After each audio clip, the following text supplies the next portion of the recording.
उन लोगों के लिए भी आत्मचिंतन और मंथन का समय है, जो कि दिल्ली से कुछ नेता चुनाव में यहाँ आते हैं, जंगल राज की कोरी कल्पना की कहानियां यहाँ सुनाते हैं, लोगों को डराते हैं, बिहार से निवेशकों को दूर भगाते हैं।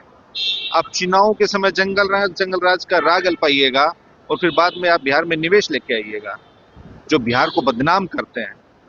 उन लोगों को अपनी ही सरकार के जो नेशनल क्राइम रिकॉर्ड ब्यूरो के आंकड़े हैं, उन पर बैठकर अब मनन करना चाहिए।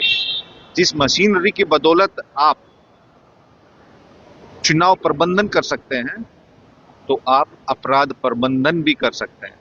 आप 35 दिन में 41,000 करोड़ रुपए बांट सकते हैं, लोगों के वोट खरीदी कर सकते हैं। तो आप कानून व्यवस्था पे पूरे बिहार में कितने सीसीटीवी लगे हुए हैं?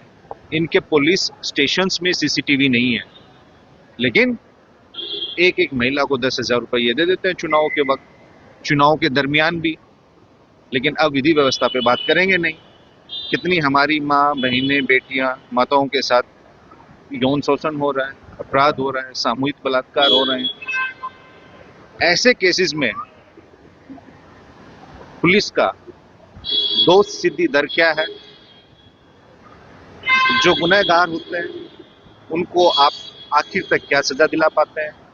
अगर भूले भटके पुलिस किसी को गिरफ्तार भी कर लेती है तो 2 महीने में वो जमानत लेके फिर बाहर आ जाता है और उसका फिर मनोबल बढ़ जाता है। तो इसलिए हमारी ये करबद्ध प्रार्थना है इस सरकार से कि आप ये प्राकृतिक सत्ता में आ गए हैं, काबिज हो गए हैं, 20 साल से आप कुंडली मारे हुए हैं, तो अब आप ये जो जंगल राज का थोथा राग है, ये जो थूक के पकोड़े जो आप